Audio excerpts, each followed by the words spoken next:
Hello, hi, Xposed. The name is Ben Bruce. Subscribe, share, me to mana. Unsa Akabi. The herald of any great man comes with the history. And then we boom back. Yellow 2-4. I didn't know the minimum about 2-4. Danana Michiao assassin Mayo. Na minimum that. Nana o 2-4 or set to 2 or 2-4. Kumasi Asantehene. I will pull or a when you're paramount or a and now I cannot back myself. Send your own sanity and could see at the Bimra. Mia Metier say I woo mea. For so I can't know TSA won't know. Mia Momma make a chance and go and young woman cry. So one man make a chance and go and I want to cry. One way papa warrior was my papa and Manti or woman me dinner chinan was 1 penny beau Jaya warrior. So one papa man and was on when it be New dinner chino, some men and uncles who die our dear. On one Eboman as a meal of Asantehene or Osajma Premper, Naquam Chichi, and or catchers a fear de me Pivina to me Maunya. So on one the Bonamania, no offer, was no offer, Naquam Chichi, and a catcher and said, oh, night, you open Unyamai into one town. So, Minimia, Yemuti Kakra. And my only and Tom Eti Kakra. And Sana, Mima Messa Koya, Yade woman. And Sana and my Messa Ko our Diasi and my Ediono. O woman we and also catchers of Wachidam Kawunya Dioy and Nunti, our enemy to me. So the mammy won't be no cancer, Debbie. Nuku, the Oyan Onyai into our dear Untimi. No, say me of a catchers, a fear de me pebenya, and Tuntimi a jay. So no offer Asantehene. Now come to a catcher, he said, the open in Saka, and to say Obejaya or the Quandaho. And Nunti, a woman being fear Nayachi. Soon to force a Nunti, I won't be fear Nayachi. Now, what may mammy offer Sabre would dine, Kuyubunsu, a friend or Heba Mensabunsu. And I'm a mammy offer Salmon would dine, or Heba Mensabunsu. Yet, made me command, say no, Edna Comano. Say one name of an Ashisha Honsa. Say no financial Honsa. Name of an Pesametra, I am fearing at the same BM. No fan Peso better than him fearing at the same BM. To me of any farmers and a ban in a PBR. To know of farmers and Bunsun, fans and the PBR. Me quiet on the bar, pay Bema or Afudor Chaza, or Simenem dinner cheer. No be any Timin, and then in the name is one of dinner cheer. Timba, Casoni dinner chin, Tinin, now, you say, only dinner cheer.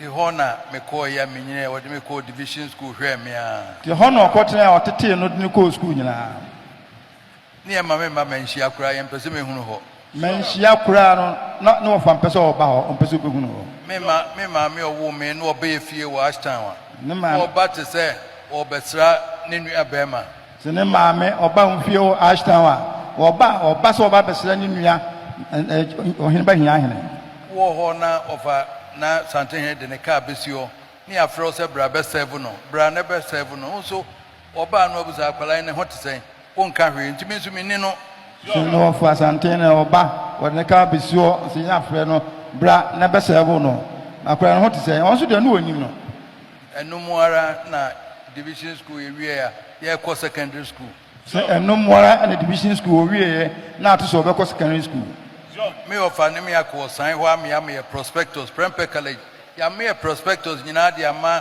Asantehene otu so ni ma me wo toto me ne ma ma me tun was we nya Premper College ni prospectus ya dia ma ya toto ni nyina Asantehene otu so ni ma me e no toto ni ne ma ma me wo hwa da ko ba ya was school no wonko ho bi o me ko pe ba bi fofura ma so wa da ko no aba school no wonko ho Premper ho no wonko me ko pe school fofura ma Premper College nso ya na e wash time me namfo bo mo edi e ho no mo kronti e nyina so ye pese ye ko ho se Premper College de ye na enyim se ash time for hopa ne bebre no mo ko enti na ne namfo nyina ho no mo ko na ko be wa ke wa asafo jei makado abrapo kunum nyina wo mo ho no mo nti enso ash time ye no nti ho ana ye nyina pese ye kro asafo jei makado kumapo wo mo nyina ash time no mo nti no nso no pe ho Premper na nka ko na ye se o se won ko ho ye Sahwi also na mekoye. Se na o nim de o ye nti wase ho no wonko. Sahwi also na memo akọ. Eno so Mr. Osan one na ye headmaster one na catch say na down for disciplinarian be a transfer from Pokuare course serious into honor them beko. Na down for say say there be on no headmaster to kan say there be na down for be e ho ono ne tete no eye pa into ho onko no onko tete no. Say ni nyina no ne wo fa wo manhia na hyehyɛ ho sa. Say ni nyina o nyina no ne na prempe na o manhia o mo hyehyɛ ho sa. O say serious so hene ye meba enti fa no kɔ bibi hia no no abɛhwɛ no. Say serious so hene ne ba no no fa ne kɔ bibi hia no abɛhwɛ na ma. Na no na mde na mo a me di wie school. Tumfo se no de na mo a o di wie school no. E wie na me nua panyin so aba. Tumfo so wie na ne nua panyin so aba. Na okɔbɔ na mane sɛ wanya admission wɔ IPS or so okoya accountancy. Ko bona mane so wanya admission wɔ IPS. Opese okɔ no koya accountancy ayɛ accountancy. Ɛna ɔse nkran deɛ ɛne wokɔ afa no fa asaboakye ne papa nua asaboakye wayɛ engineer nti owie a fa no kɔma na bibi ahia na wahwɛ no. Ɔse nkran deɛ wokɔ a engineer asaboakye ne papa nua fa no kɔma no bibi a obɛhwɛ no. Me kɔ asaboakye a meba ɛna me maame ono anpa tieti o sebo nsusu ba eno o se ne ma memfa no na ya me so ma hwɛ no ansa na ko asafu wa cho ono an ma me nua bunsu o se da bi ma me so memfa no tieti ma memfa no na me so ya ma hwɛ no tie no wie ya ansa na fe me kɔ abrochire se me kɔ akosua akɔto mo nyina akyi ansa na yewura wo kɔ amanone o kɔ abrochire akwakoto ne dusua so me kɔ abrochire nso me nua afodo hɔ na mkɔe so okwa abrochie so ni nua afodo ho ena okɔ ye ena na aboadu nso na gye metra ya mekɔ adwuma ne school nyina wɔ na gye metra wɔ na akwa nso na gye ne tra ho okɔ school nyina o gye ne tra ho tane nyina na akɔyɛ hia hene hɔ nko a ba ne nyina na akɔkɔ ohine ba hia hene hɔ nko a na ha de me ma me hɔ de me nim ho na ma ne ma me hɔ de onim ho na ohine ba hia hene ɛfa no hɔ nko a no onim ɛno akyire ansa na ɛsɛ me nyina bɛba ɛnɛ me beduru ha na yi nyina akyi ɛna de kɔ so nyina kɔ ye nyame Yaro for the story no I said that Duncan Williams woyɛ dɛmɛba woyɛ dɛmɛba Nyankopɔn wɔ nhyehyɛ bi ma nipa bi a you can't stop that destiny from happening opa fa de wura omuyam yomubra they will still come out because you be I say uwo na yam no na minim wo enti some people like Otumfo omo yenkofo a predated ya catch on wo hwe Otumfo yero Otumfo ni dimina the war ya there na wonim Osei Tutu the first I will say this is the another coming second coming of Osei Tutu. Those who know tradition and know you know what I'm talking about. Oba said this is a reincarnation. There are some better we are day ebebem na ebem so a ema Nyankopon ani onyam. Also for an hour, for a particular second, for a particular day, for a particular time, I will bring somebody to what? To deliver you. Osha Osei Tutu the first your be here now. Oji Asantehene esi ho. Na second no so by we picture Asantehene and you see the next level. That is what is happening.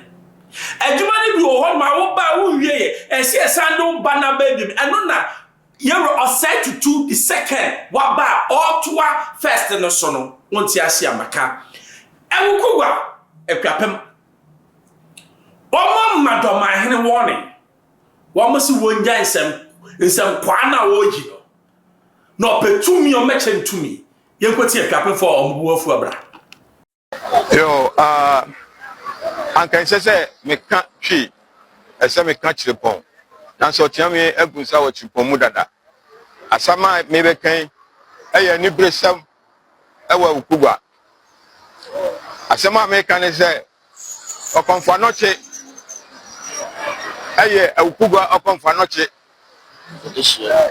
ukugwa de hye ayemfa ni agro kra ese ne Christopher mfa Yesu din ya agro no sa ne yenso okonfa noche yemfa ni din eni agro enti obi obegyina baabi no abo okonfa noche din a wambo ni yie no ye be fa ye ho adwen ne ani mpanyi akasa na ajima mbedu oye mo ni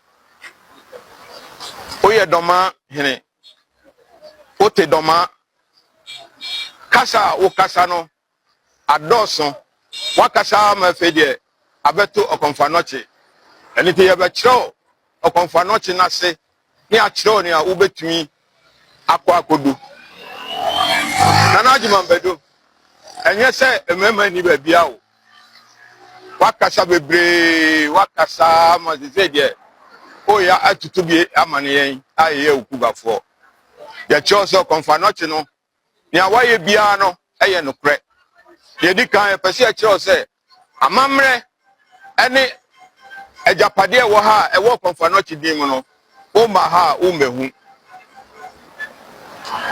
asema me kan se so de se do ma hene se wanya ukasa na se wanya ontoko a wokumba bia emfa ewukugwa edin mem emfa okonfa noche din emem wo de wo se wo je wa mamre di awon asem bia ewo do ma no ogidi utumi kan se upia okrama eja hye na no edi wanim ende wugidi na okonfa noche a waye niema ante se ye won history book na wabedi hiri na nsen ya wo se afedi okonfa noche niema oye no aye ntro me ka cho se wo pe ebi ehu a bre okugwa besine ye wo bepo so ayeko ekogu nsan ema nsuo piefi efam ba na domo e wo nyina benya biasa ans e de akoso mo ho yare enti hu bi da enka se bi ni ho bre okugwa na betia na ase suma nkofo na mo mehu okonfa noche etu dawro e ma ne sensen ho a antofam ni nyina ho a wo pese ohun bia bra enyina doma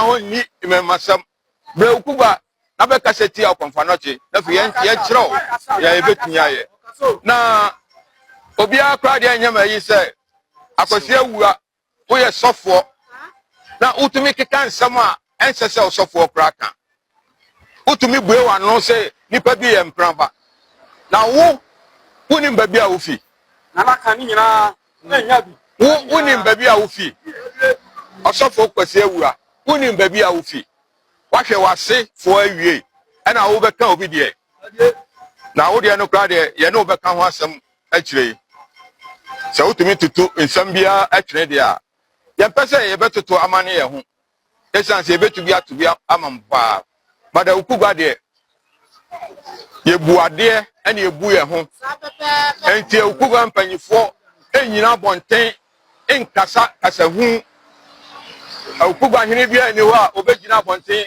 abekasa tia obi woni krom na la kasa ompanfo tawati kasa aniko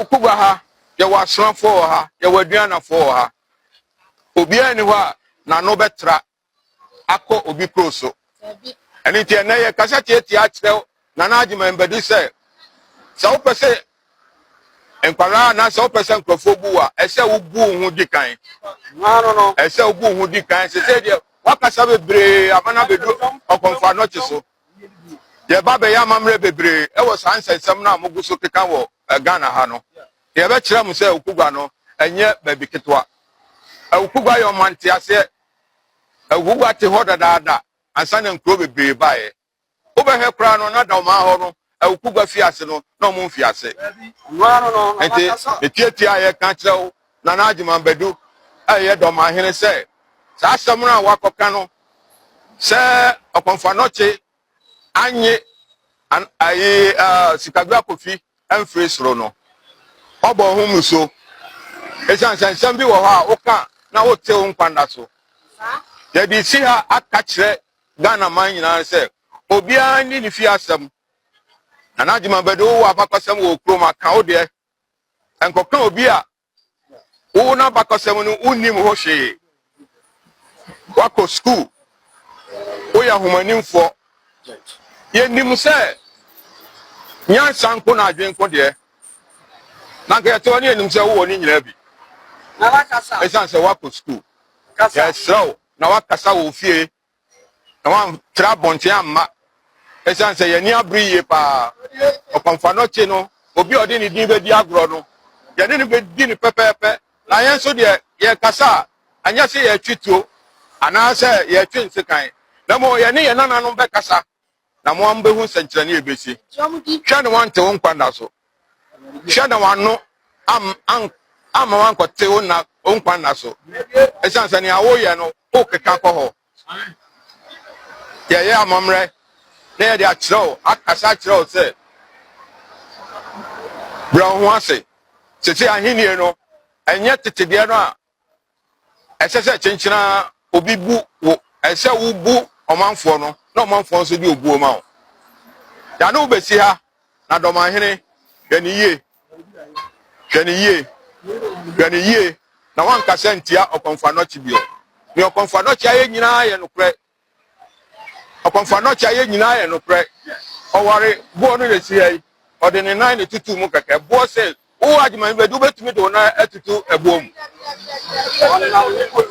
ɛnti hwɛ ho yie na wankasa antia ɔkɔmfa nɔkye bio ɛsiane sɛ wokasa tia ɔkɔmfa nɔkye a yɛbɛfa yɛn ho adwen yɛne mpanyin bɛkasa yaw mano asi twapefoɔ deɛ meameyɛ bia enti ɛdeɛ kɛbufu ba nsɛmfo bi yɛ ahi nsɛm bi wɔ hɔ nom a ɛyɛ gyimisɛm ɛyɛ ahi hwɛ a nation without a history they are dead people.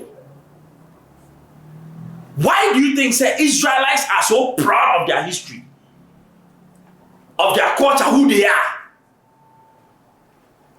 Someone knew history and I said obi sawasa no chianto no sa. Because only maybe Mamika be sure. The history of Konfanoche can never be disputed because the man lived. Most of the things that he did are there. But who be that? Okwa Wukugwa. Nyama bebre one ma the place that he was born. Nyama or it is there. Don't mind him. You don't know who him. Stop deceiving your people. Now me catch you say me cry can conjure something from the sky. You don't know. What is so strange about Obia Nyamiaman to not all conjoin? So who be that? Who catch you say who dear or Kamaya Sabi Eja I want to do any.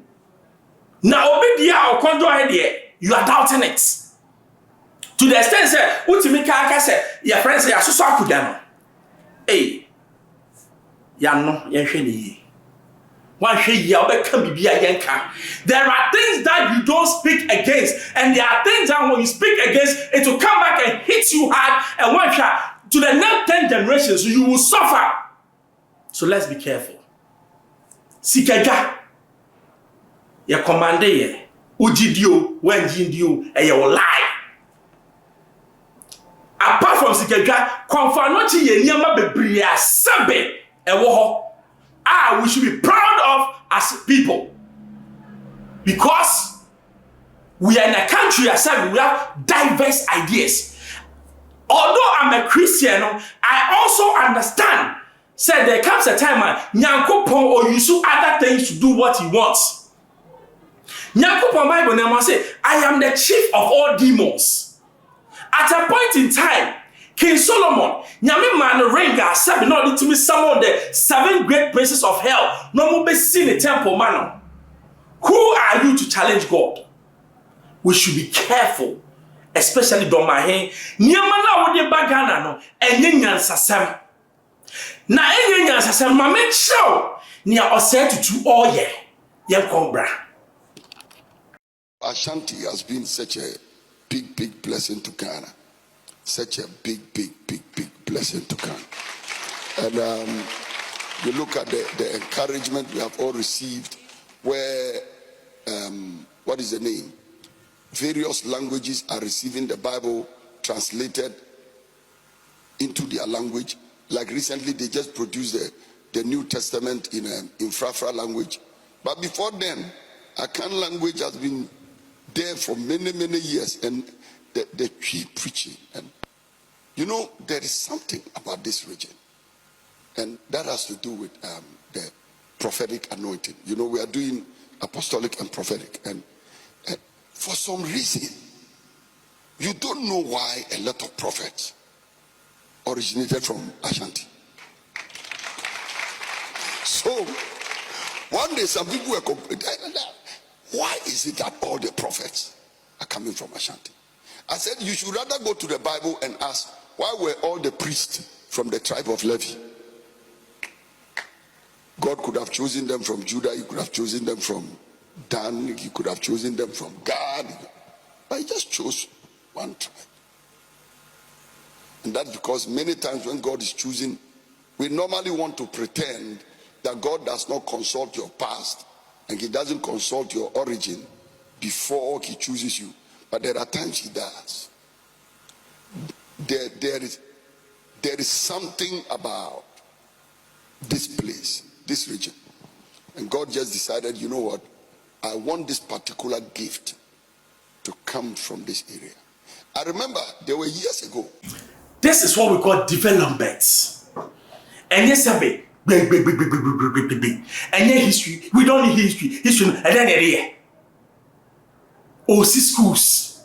Come for not hospital. I can't. No, yeah. What's now when I will complaining about your road? What have you done as you? And you are not the head of the Bruno. I'm surprised. So what are you doing? It's about development. It's not about talking. The Asantehene is doing massive projects. He has served Ghana on countless occasions. Time Mana Ghana, IMF. Where were you, Domani? Where were you when Ghana wanted? Where were you? Why didn't you go there? Why didn't you go there? Now sorry, nyama hunya, unya platform man, nyama esa uka, nyasa semum, enye no, nyama you don't even know. Waka. Now wait there, waka niya yenka. Because maybe the repercussions are going to come. And I pray, say, you stand like a man and say, I said it. Because maybe you have to be responsible for your actions and your words. They are important. I Xposed GHFM members, subscribe, share. Be the 2 man, I can be manos.